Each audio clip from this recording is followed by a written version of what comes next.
에베소서 2장 23절에 보면 그리스도는 그의 몸이니 교회는 그의 몸이니 만물 안에서 만물을 충만케 하시는 자의 충만이니라. 충만이 3번이 나왔어요. 그래서 교회는 그리스도의 몸입니다. 교회를 통한 충만한 축복을 누릴 수 있어야 돼요. 근데 저는 많은 교인들을 보면서 교회에 대한 축복을 놓치고 신앙생활해요. 교회의 의미도 잘 모르고 이 교회가 얼마나 소중하고 중요한가를 잘 모르고 또 이 교회에 이 하나님이 준비한 축복이 어마어마한데 교회를 소홀히 하고 여러분은 교회를 사랑하는 여러분 되길 바랍니다. 만물 안에서 만물을 충만케 하는 자예요. 그 충만이라. 여러분이 진짜 교회를 알면요, 교회 안에서 모든 축복 다 누릴 수 있습니다. 여러분 한번 주변에 신앙생활 하는 사람 봐봐요. 교회 사랑하고 정말 교회를 놓고 기도하는 사람, 축복 받지 않는 사람이 있는가 한번 보라 이 말. 그래서 여러분이 교회를 사랑하는 여러분 되길 바랍니다. 이 교회에 대한 축복을 못 누리니까 어떻게 됩니까? 교회에 가서 시험 들고 교회에 가서 갈등하고 교회에 가서 시험 들고 상처 입고. 제가 현장에 전도하다가 이제 여름에 슈퍼에 가서 음료수를 한 잔 마시려고 가니까 저는 이제 딱 사람 만나면 먼저 전도 계획을 세우거든요. 그래서 이제 그 아주머니에게 예수 믿으십니까? 딱 그런 얘기를 보니 권사래요. 권사님이세요. 어디 교회 출석하십니까? 여기 무슨 장로교회 출석한다는 거예요. 그러세요. 그러면 참 교회의 축복을 누리고 계시겠네요. 그러니까 정색을 하면서 지금 교회 안 다닌다는 거예요. 그래요? 권사님이 중직이 교회를 지금 안 다니고 계셔요? 안 다닌 지 2년 됐대요. 그래서 어쩌다가 그냥 교인이 교회를 안 다닌다면 이해할 수도 있겠지만 권사는 중직인데 어떻게 이렇게 교회를 2년 동안 안 다니고 계십니까? 교회에서 시험 들어가죠. 교회 서로 권사들끼리 싸워가지고. 그래가지고 결국은 갈등하다가 지금은 교회를 안 다니고 집에서 예배를 드리고 있고요. 제가 그분에게 교회의 축복에 대해서 쫙 이야기했어요. 교회는 뭐냐? 예수 그리스도를 통해 제사함 받고 사단의 권세, 지옥 권세에서 빠져나온 자들의 그 모이는 것이 교회다. 예수 그리스도의 피로 값주고 산 것이 교회다. 하나님은 교회 안에 모든 축복을 다 담아놔줬다. 권사님이 정말 교회의 축복을 놓치게 되면 모든 걸 다 잃게 된다. 빨리 그 권사님과 화목하고 교회에 가라. 하나님이 권사님을 중직으로 세웠다면 그 교회 안에 사명이 있지 않겠냐. 그 사명을 잘 감당해봐라. 하나님이 권사님을 어떻게 축복하시는지 봐라. 그래서 이분이 제 이야기를 듣고요, 이제 교회를 회복하겠다. 그렇게 약속을 받았습니다. 정말 이 교회의 의미를 모르고 교회의 축복을 모르면요, 교회에 가서 시험 들고 갈등하고 상처 입고 떠나는 경우를 우리는 많이 보게 됩니다. 교회를 통해서 여러분들은 최고 은혜 받고 최고 축복을 받는 여러분들이 되길 바랍니다. 여러분, 교회 안에는요, 굉장한 내용이 교회 안에 있어요. 교회에는요, 신앙생활의 원리가 다 숨어 있습니다. 그래서 구약시대 때 하나님께서 성막을 통해서 이 교회를 설명하셨어요. 성막에 먼저 들어가면 뭐가 있습니까? 번제단이 있죠. 그 번제단은 그 어린 양을 희생시켜서 하나님께 번제단 위에 태워서 하나님께 드리는, 제사 드리는 곳입니다. 그 번제단이 바로 그리스도를 상징하고 있어요. 그래서 우리가 여러분이 교회에 들어오고 나올 때 오직 그리스도로 담나고 예배를 들으면서 또 그리스도로 탐나고, 또 여러분이 교회의 문을 나설 때도 아 그래 예수가 그리스도구나, 모든 문제 해결자구나. 제 설교의 특징이 뭐냐면 그리스도를 계속 강조합니다. 왜? 여러분 그리스도 아니면요 저주 재앙 목난마가 됩니다. 그리스도가 아니면 사단을 못 이겨요. 요한일서 3장 8절에 하나님의 아들이 오신 것은 마귀의 일을 멸하려 하십니다. 그 말은 마귀가 존재하고 있거든요. 이 사단 마귀가 하는 짓이 있거든요. 그래서 마귀의 일을 멸하려 하십니다. 마귀가 하는 일이 뭡니까? 많은 사람들을 죄 가운데 사로잡고 종노를 하게 하고, 히브리서 2장 14절 15절에 평생 마귀에게 붙잡혀서 평생 죽기를 무서워함으로 종노를 해요. 그게 불신자입니다. 에베소 2장 2절에 보면요, 평생 동안 세상 풍속 쫓고 공중의 권세 잡은 자 마귀에게 종노를 하게 돼 있어요. 그게 하나님 따른 불신자입니다.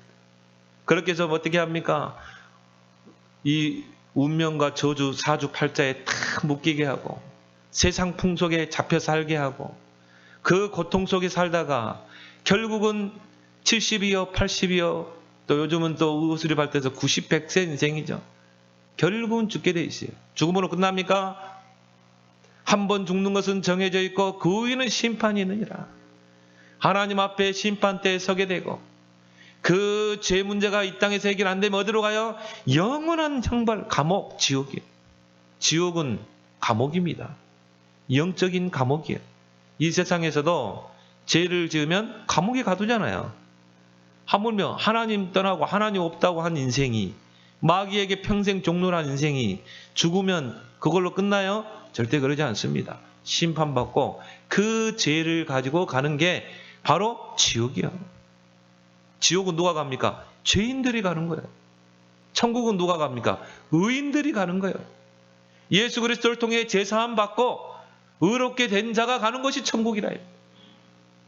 죽음 이후에는요 완전히 갈라지게 돼 있어요. 저와 여러분들은 이미 죄에서 사함 받은 백성이기 때문에 천국 가기 전에 천국이 여러분에게 임한 줄 믿습니다. 제자들이 예수님 천국이 어디 있습니까? 천국을 우리에게 보여주십시오. 예수님 뭐라고 그러세요? 천국은 여기 있다 저기 있다 하는 게 아니라 너희 마음 속에 있느니라. 예수 그리스도가 우리 안에 내주함으로, 하나님이 우리 안에 성전 삼고 거주함으로 하나님의 천국이 우리 안에 임한 거예요. 나는 참 기쁘다.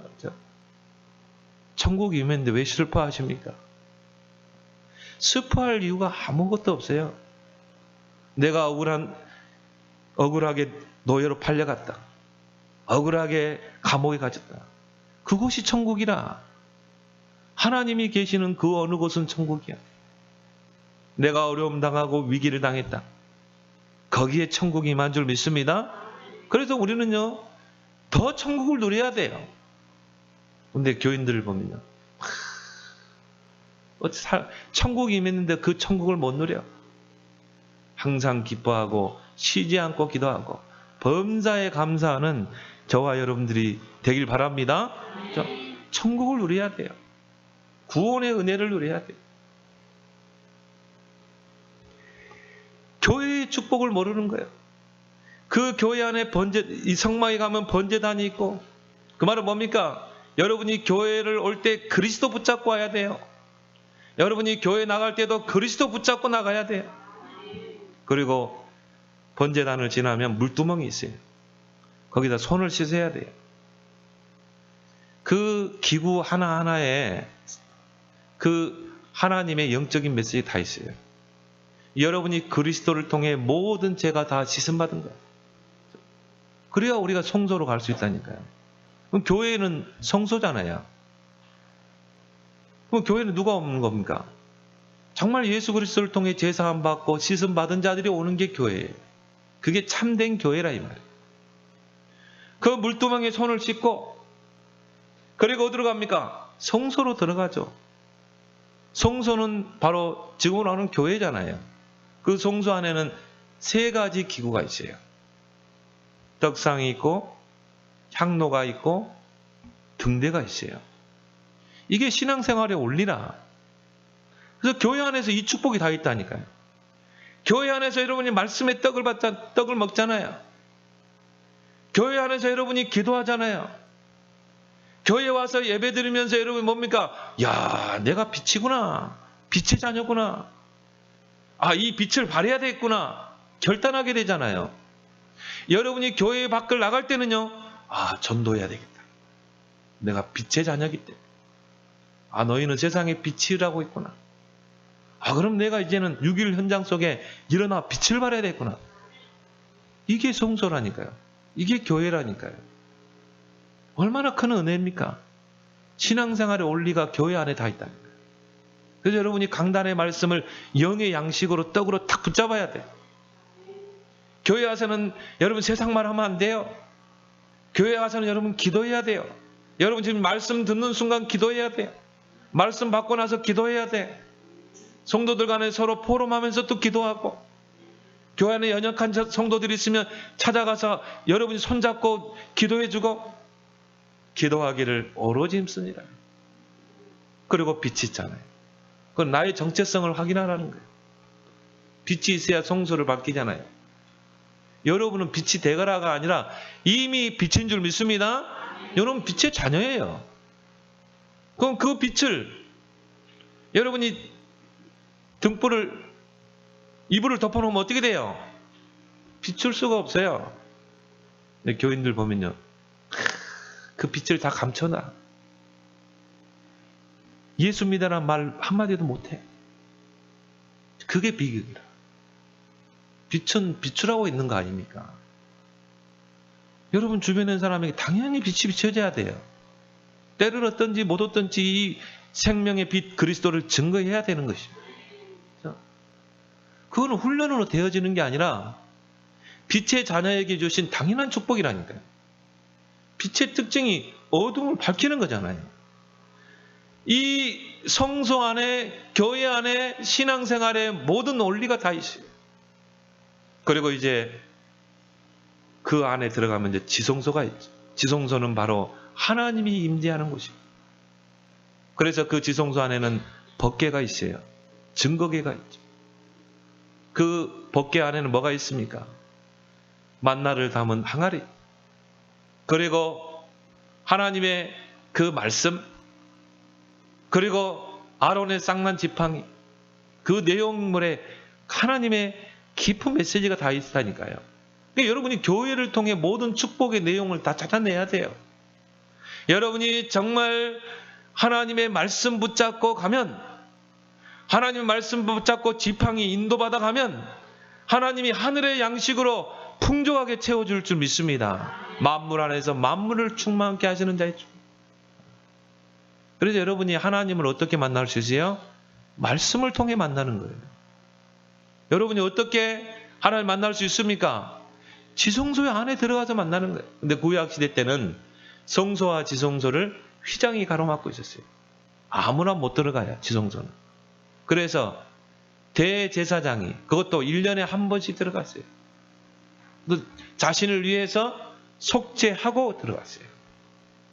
그런데 예수 그리스도께서 십자가 지심으로 이 휘장을 갈라버린 거예요. 누구든지 성소를 지나 지성소에 들어갈 수 있도록, 하나님 앞에 나아갈 수 있도록 만인 제사장으로 저와 여러분들을 세우신 줄 믿습니다. 그래서 여러분은요, 언제든지 어느 때든지 하나님 앞에 갈 수 있는 거예요. 여러분이 설거지하면서도 갈 수 있고, 화장실에 앉아서도 하나님 앞에 갈 수 있는 거고, 얼마나 큰 축복입니까? 그래서 저와 여러분들이 살고 있는 이 시대를 은혜 시대라고 해요. 그리고 그 성막에는 뜰이 있어요. 뜰이 있어서 그 뜰은 모임의 장소입니다. 여인들이 모이는 뜰, 아이들이 모이는 뜰, 이방인들이 모이는 뜰. 거기서 뭐예요? 정말 거기서 기도하고 서로 교제하고. 그래서 교회 안에서는 교제라는 게 있는 거예요. 성도들 간에 서로 정말 이 말씀으로 교제하고, 주의 은혜로 교제하고, 세상 말하고 교제하는 게 아니라, 그래서 그 교제를 통해 은혜를 받고 서로 은혜를 나누고 이게 교회의 축복인 줄 믿습니다. 자, 보세요. 뭐 교회만큼 소중한 게 어디 있습니까? 그런데 이 교회를 모르고 교회의 축복을 모르니까 교회 가서 시험 들어. 교회 가서 갈등하고 상처 있고. 교회는 무엇을 위해 모이는 것입니까? 사도행전 2장 42절에 잘 이야기했어요. 사도의 가르침을 받아 서로 교제하고 떡을 떼며 기도하기를 오로지 힘쓰니라. 교회에서는요, 네 가지 때문에 모이는 거예요. 사도의 가르침을 받기 위해서 모이는 거예요. 그래서 우리가 강단이 중요하고 예배가 중요하고 주의 종이 중요한 거 아니에요. 그래서 우리는 예배에 집중하는 것입니다. 또 교회는 어떤 모임의 장소입니까? 서로 교제하고 성도들끼리 서로 교제하고 서로 안부도 묻고 어려운 성도들이 있으면 같이 포럼하면서 기도 제목으로 삼고 내가 이 성도를 놓고 중보기도 해야 되겠다. 특히 여러분 새신자들은요, 아직 이제 자라나잖아요. 우리 기도가 많이 필요해요. 같이 대화도 나누면서 어떤 어려움이 있는지 같이 중보기도 해주고 또 서로 떡을 떼고 내가 오늘 은혜 받은 말씀을 이야기하고 그래요? 나는 이런 은혜 받은 말씀 있는데 그게 포럼 아닙니까? 그리고 기도하기를 오로지 힘씁니다. 기도하기 위해서 모이는 거예요. 그게 바로 교회인 줄 믿습니다. 여러분이 예배 끝나면요 같이 모여서 포럼도 하고 같이 기도도 하고 그러면서 우리가 은혜도 받고 서로 세워지는 줄 믿습니다. 그런데요, 자칫 이런 교회 모임이 유익을 주지 못하고 해로운 모임이 될 수 있다. 그걸 바울은 오늘 지적하고 있는 것입니다. 오늘 17절에 내가 명하는 이 일에 너희를 칭찬하지 아니하나니 이는 너희의 모임이 유익이 못되고 도리어 해로운 모임이라. 먼저 너희가 교회에 모일 때 너희 중에 분쟁이 있다 함을 듣고 어느 정도 믿거니와 너희 중에 파당이 있어야 너희 중 옳다 인정을 받는 자들이라. 이런 모임은요 해로운 모임이 되는 거예요. 교회가 얼마나 큰 축복입니까? 오히려 교회 모임이 유익이 못되고 해로운 모임이 되고 서로 분쟁을 가져다 주는 모임이 되고 서로 분열과 파당을 일으키는 모임이 된다면 그 모임의 의미가 없어지죠. 교회 가서 예배 드리다가 모이다가 시험 들고 갈등하고 그러면 그 모임이요 유익이 되지 못하고 도리어 해로운 모임이 될 수 있는 것입니다. 그래서 교회의 축복을 알고 누리기도 전에 시험 들고 또 그것 때문에 상처 있고 그래서 오늘 여러분이 이 본문을 통해 정말 우리의 뜸교회는 이런 교회에 되게 해달라고 여러분이 한 주간 기도하길 바랍니다. 그럼 어떤 교회가 돼야 되느냐? 첫 번째 뭡니까? 모든 벽을 허무는 교회가 돼요. 여러분 벽을 허물지 않으면 소통이 안 됩니다. 내가 이 사람과 대화할 때도요. 말로는 대화하지만 마음에 이 벽을 허물지 않으면 진정한 대화가 될 수 없어요. 진정한 소통이 될 수 없어요. 그럼 소통이 되려면 어떻게 됩니까? 벽을 허물어야 돼요.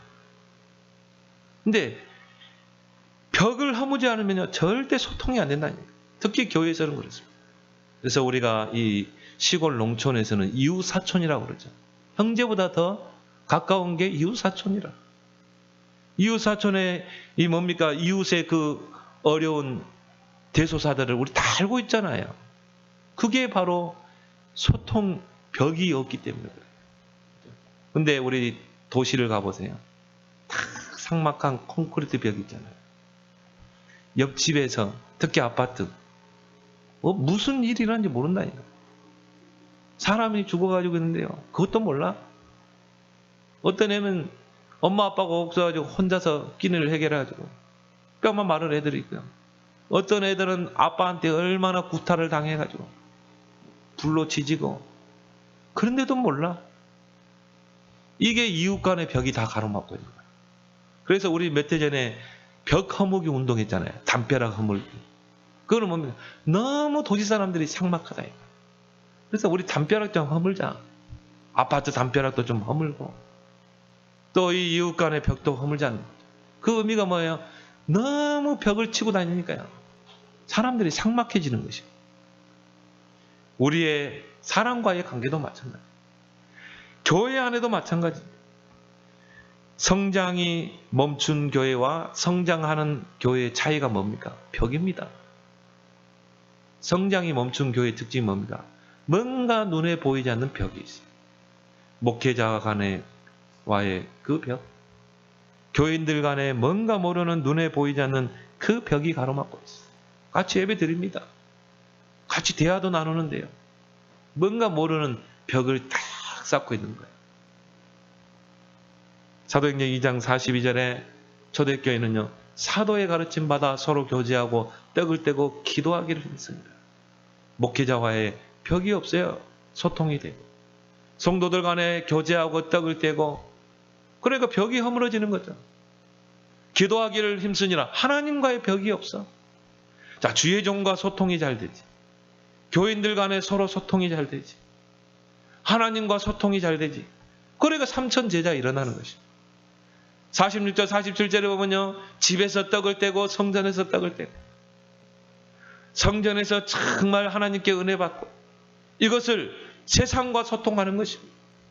그래서 세상을 살려내는 것입니다. 이것이 하나님이 가장 원하시는 교회인 줄 믿습니다. 그래서 교회 안에 직분자를 세우고 중직을 세우고 기관장, 구역장을 왜 세웁니까? 소통하라고. 구역 간의 소통, 기관 간의 소통. 왜 직분자, 중직자를 세웁니까? 전 교인들을 소통시켜. 특히 교회 안에 정말 연약한 성도들, 새신자들이 철저하게 교회와 소통할 수 있도록, 그 역할이 중직의 역할이거든요. 그 역할이 직분자의 역할인 것입니다. 교회 안에 눈에 보이지 않는 그런 벽이 있어요. 그런 벽을 우리는 과감하게 허물어야 될 것입니다. 좁은 의미의 벽은 뭡니까? 뭔가 성격 차이의 벽. 야, 저 사람 내 성격과 안 맞아. 철저하게 벽을 쌓거든요. 여러분은 그런 속된 이 소가지를 버리기 바랍니다. 못된 소가지 버려야 돼요. 오히려요, 예수님께서는 성격 안 맞는 사람끼리 한 팀을 이뤘어요. 성격 안 맞는데 소통이 돼야 되거든. 그게 진정한 소통이고. 근데 뭔가 좁은 의미의 벽을 다 가로막고 있는 거예요. 성격 차이의 벽, 또 뭡니까? 생각의 벽, 그러니까 갈등의 벽. 그걸 벽을 딱 치고 있어요. 넓은 의미의 벽은 뭡니까? 빈부격차의 벽, 신분격차의 벽. 대표적인 교회가 고린도 교회. 나는 고린도 교회를 다 보면서요, 야, 이 교회 담임 목사는 진짜 골치 아프겠다, 그런 생각 많이 해봤어요. 목회자가 좀 편해야지. 보면요, 막 아볼로파, 개바파 막 서로 막 분쟁하고, 또 교회 안에 또 문제가 일어나고, 뭐 우상의 제물을 먹어야 되냐 안 먹어야 되냐 그것 가지고 사소한 걸 다투고, 여자가 머리에 수건을 써야 되냐 안 써야 되냐, 뭐 진짜 고린도 교회 담임 목사로 간다면 진짜 고목 될 것 같아요. 그러니까 또 문제를 또 지적하고 있거든요. 고린도 교회도 뭔가 신분격차의 벽이 있고, 뭔가 눈에 보이지 않는 그런 빈부격차의 벽이 있고, 이 고린도 교회는 뭔가 계파의 벽이 있고, 나는 바울파야, 나는 바울을 통해 은혜 받았다, 나는 개바파, 베드로파야, 나는 베드로를 통해 은혜 받았어, 나는 아볼로파야, 나는 아볼로. 이 세 사람이 다 목회자거든요. 그 밑에서 신앙생활 했던 사람들이 고린도 교회에 모인 거예요. 그러니까 막 교회 안에서 막 분쟁이 일어나. 나는 히브리파, 나는 헬라파. 그러면 구제 문제 때문에 왜 저 사람들에게는 더 주냐, 우리는 덜 주냐. 이게 말이 아니라, 교인들 간의 이 마음의 벽, 갈등의 벽을 완전히 다 무너뜨려야 돼요. 그러니까 고린도 교회 안에는 이 다양한 사람들이 모였어요. 거의 유대인들이 많이 모였죠. 고린도에 사는 유대인들, 또 이방인들이 섞여 있었고, 또 고린도 교회는 부한 자도 있었지만 대부분이 가난한 자들이었어요. 그리고 자유인도 있었지만 종이나 노예들도 많았어요. 이게 고린도 교회입니다. 근데 여기에서 이제 이 갈등의 벽이 나오게 된 것입니다. 이 고린도 교회 대부분 사람들은요, 이 성만찬 할 때 이런 음식을 가져올 수 없는 그런 가난한 형편 속에 있는 교인들이 많았다.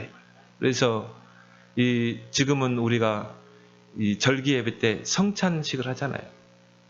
카스테라 빵, 포도주. 초대교회는 만찬과 함께 이 성찬을 했어요.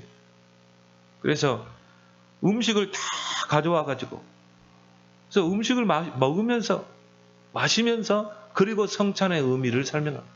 이거는 그리스도의 피입니다. 그 피로 우리가 제사함 받았습니다. 이거는 우리를 위해 살 찢기신 그 그리스도의 살입니다.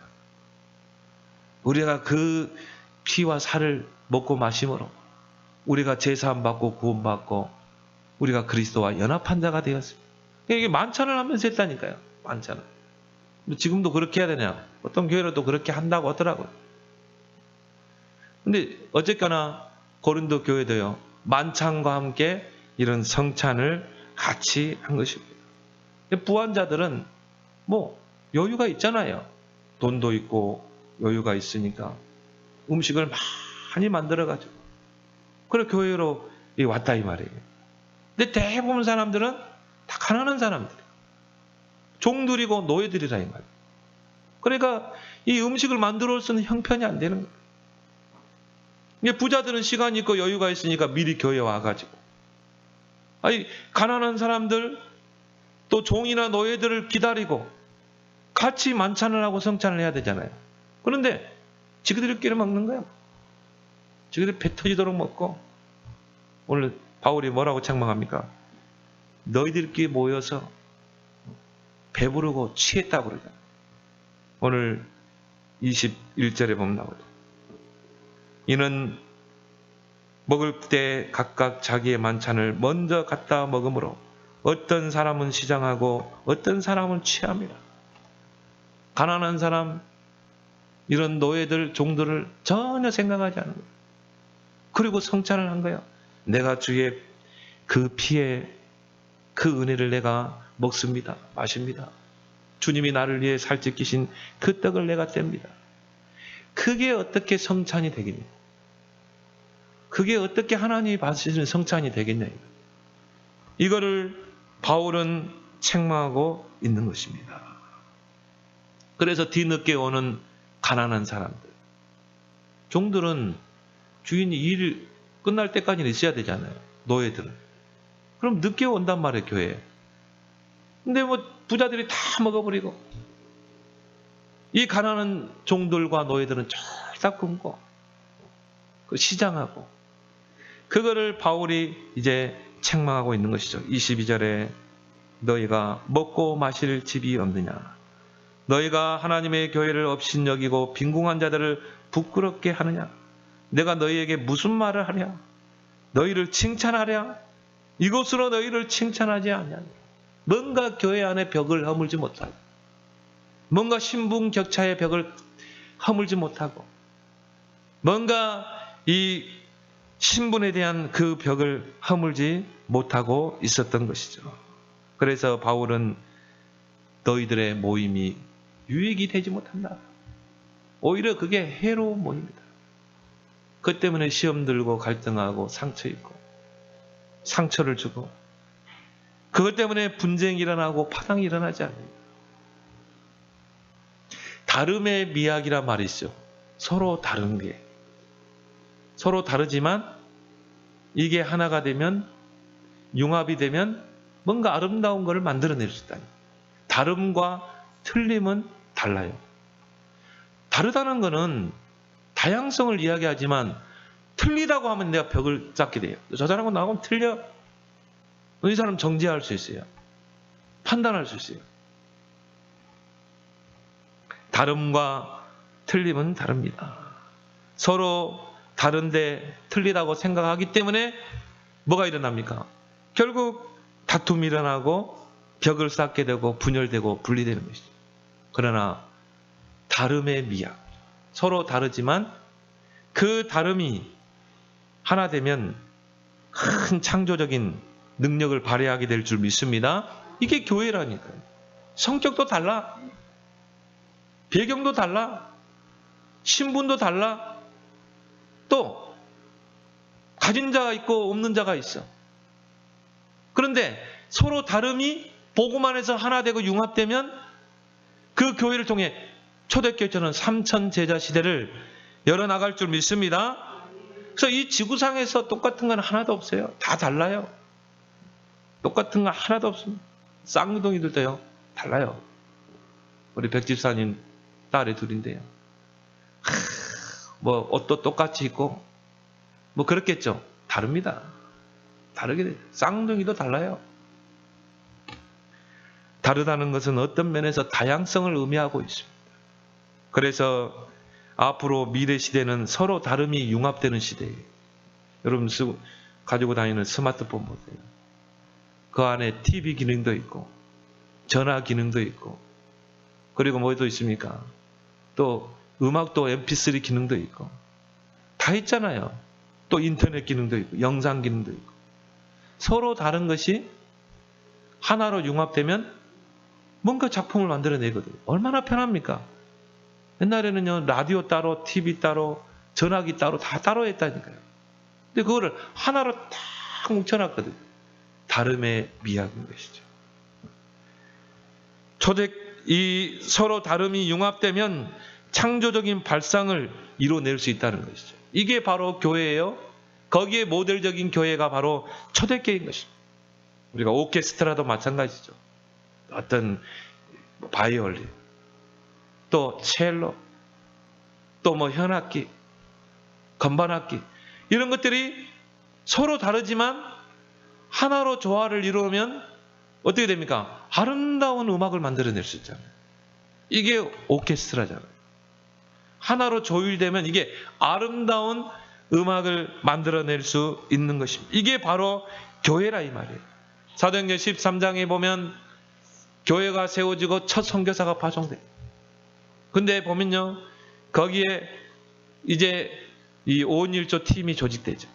근데 그 사람들의 구성 멤버들을 보면요. 어떤 사람은 헤롯의 젖동생, 왕궁에 있는 사람, 바울은 전도자, 바나바는 전도자. 근데 거기에 보면요. 루기오의 아들, 흑인들도 있고 노예들도 있고 어떻게 하나가 돼서 세계 선교를 할 수 있냐. 근데 거기에 보면 그들이 성령 인도 밖에서 금식했다고 그래요. 전혀 하나가 될 수 없는, 전혀 조화롭지 않는, 그때 당시는 신분사회 시대입니다. 봉건 시대입니다. 어떻게 노예와 종이 귀족들과 함께 하나가 돼서 선교사로 파송될 수 있냐. 이건 말이 안 되는 거예요. 바울은요 로마 시민권을 가진 자입니다. 어떻게 노예와 함께 할 수 있냐 이 말이에요. 복음은 서로 다름이 하나 되게 하는 능력인 줄 믿습니다. 복음으로는 하나 될 수 있는 거예요. 그래서 오직 교회는 그리스도의 복음으로만 하나 돼요.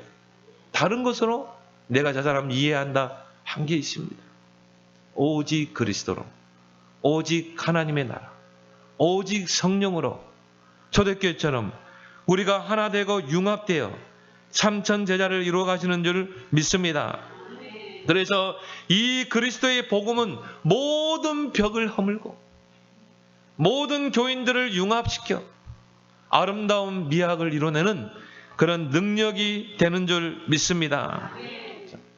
그래서 성막시대, 이 성전시대에는요 성소와 지성소를 휘장이 가로막고 있습니다. 그리스도께서 자기의 육체를 통해 이 벽을 허물었어요.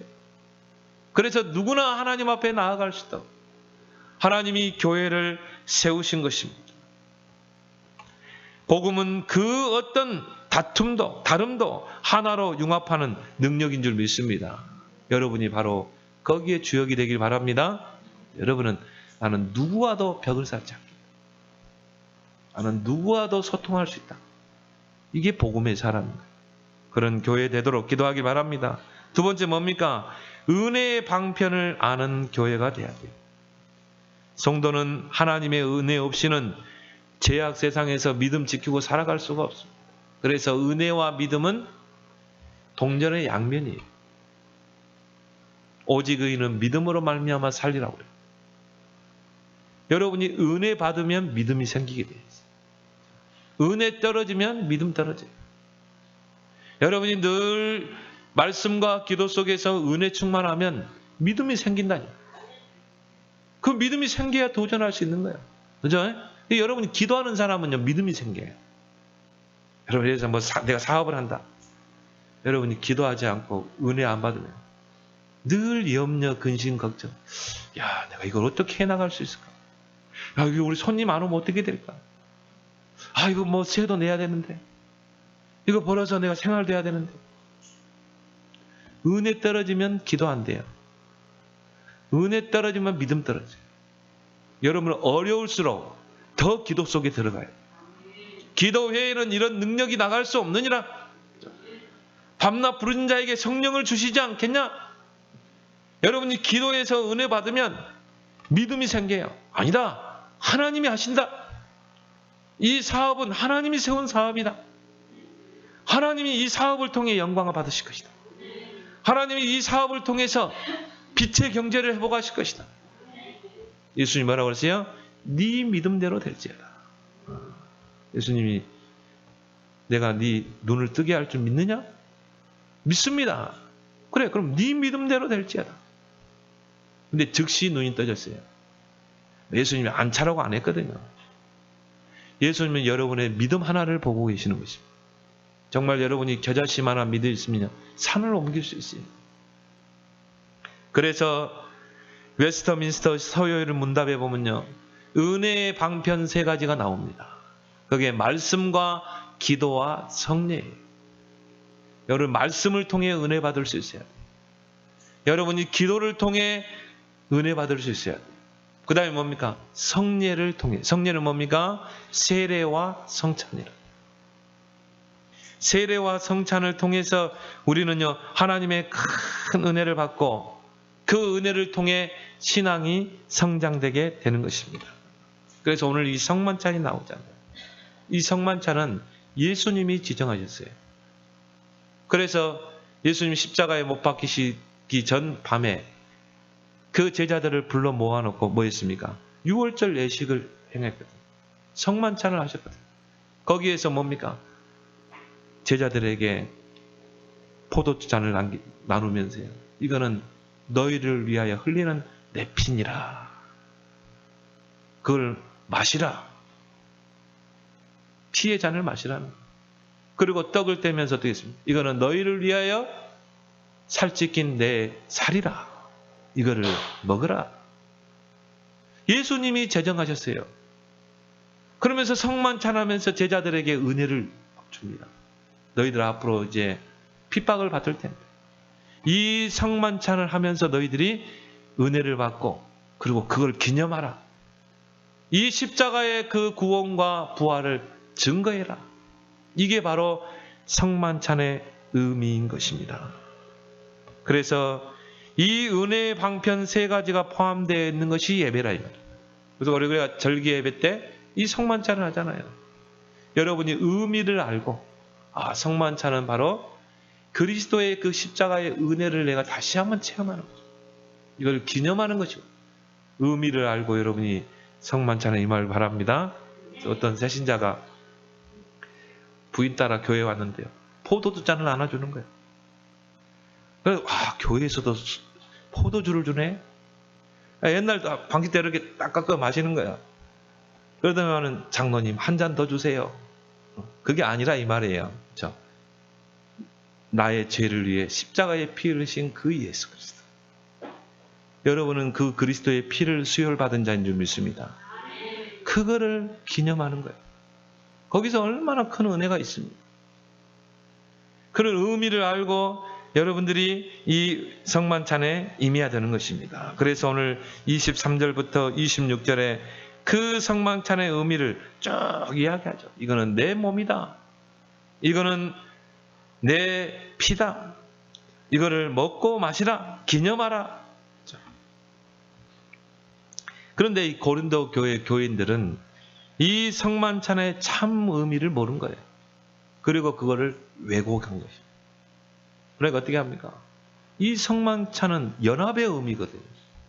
내가 그리스도와 함께 그리스도의 그 십자가의 피를 통해 내가 그리스도와 연합된 것이다. 또 우리는 그리스도의 피로 함께 수혈받은 한 형제다. 형제는 뭡니까? 부모의 피를 받은 자들 아닙니까? 그러면 저와 여러분들은 한 형제인 줄 믿습니다. 그리스도의 피를 수혈받은 그런 한 형제요 연합된 관계거든요. 그게 성만찬의 의미인데요. 부자들은 음식을 막 여유 있게 가져와가지고 가난한 사람들, 정말 종들, 노예들을 기다리지 않고 지들끼리 다 먹고 배불러가지고 취해가지고 나중에 온 가난한 사람들, 종들은요 다 배고파가지고 바울이 그거를 꾸짖고 있는 거예요. 너희들이 성만찬의 그 의미를 모르고 있다. 그게 죄라 이 말이에요. 그걸 분별하지 못하고 먹고 마시는 것은 자기 몸에 죄를 짓는 것이에요. 무서운 말입니다. 이것이 자칫 하나님께 범죄하는 것이 될 수 있다. 그래서 오늘 27절에 보면 나오죠. 그러므로 누구든지 주의 떡이나 잔을 합당하지 않게 먹고 마시는 자는 주의 몸과 피에 대하여 죄를 짓는 것입니다. 사람이 자기를 살피고 그 후에야 이 떡을 먹고 이 잔을 마시리니 주의 몸을 분별하지 못하고 먹고 마시는 자는 자기의 죄를 먹고 마시는 것입니다. 왜 이게 죄가 됩니까? 성령을 해방하는 것이기 때문에. 우리가 성만찬 할 때 성령이 임하게 돼요. 우리에게 임하게 되잖아요. 근데 이걸 모르고 의미를 모르고 먹고 마시는 것은 자기 몸에 죄를 짓는 것이에요. 또한 그 피에 대하여 죄를 짓는 것이에요. 사람이 그러면서 뭐라고 합니까? 그러므로 너희 중에 약한 자와 병든 자가 많고 잠자는 자도 적지 않아요. 왜 그래요? 성령을 해방하라. 그래서 우리가 이 고린도 교인들을 보면서요, 이 성만찬이 얼마나 중요한가. 바로 그 은혜의 방편을 알고 누리는 저와 여러분들이 되길 바랍니다. 그래서 연합의 의미를 아는 교회. 우리는 이제 주 안에서 하나가 된 거야. 이제 그리스도의 그 피를 수혈받은 우리는 연합된 관계가 된 거야. 에베소 2장 13절에 전에 멀리 있던 너희가 그리스도 예수 안에서 그리스도의 피로 가까워졌다. 그럼 어떻게 해야 돼요? 오히려요, 우리는 유기체적인 연합이 됐잖아요. 우리 몸에 중요하지 않는 게 아무것도 없잖아요. 이게 연합이라. 이게 교회라. 여러분이 눈썹 하나도 얼마나 중요합니까? 속눈썹이 얼마나 중요해요. 속눈썹 없으면 어떻게 됩니까? 여러분 티끌 다 들어가요. 속눈썹이 있기 때문에 이걸 티끌을 막아주잖아요. 여러분이 코 안에 있는 코털이 얼마나 중요합니까? 이게요, 먼지를 걸러주기도 하고 폐로 먼지가 안 들어가고 또 이 코털이 어떤 기능을 합니까? 이게 온도 조절도 해줘요. 여러분 코털 이거 귀찮다고 다 밀어버리면 어떻게 돼요? 여러분 겨울에요, 감기를 달고 살아야 돼. 코털이 탁 있어가지고 찬 공기를 따뜻하게 데펴가지고 어떻게 해요? 안으로 집어넣잖아요. 폐로. 얼마나 감사합니까? 코털 밀지 마세요. 고마운 코털이야. 오히려 작은 지체, 우리 몸의 작은 지체가 더 소중하고 요긴하다.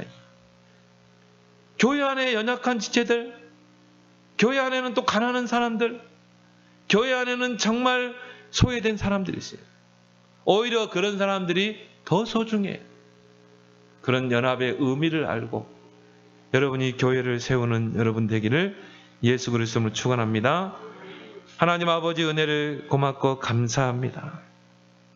교회의 참된 의미를 알고 교회의 축복을 알고 누리는 성도들이 되게 하여 주시옵소서. 교회의 모든 벽을 허무는, 무엇보다 내 마음의 벽을 허무는 그런 소통의 주역들이 되게 해 주옵소서. 정말 은혜의 방편을 알고 그런 은혜의 보좌 앞에 담대히 나아가는 자들이 되게 하시고 연합의 의미를 알고 우리는 그리스도의 피를 수혈받은 그런 한 형제라는 형제의식을 가지고 오히려 연약한 지체들을 서로 돌보며 섬기고 세우는 아름다운 교회 되게 하여 주옵소서. 예수님의 이름으로 기도드리옵나이다. 아멘.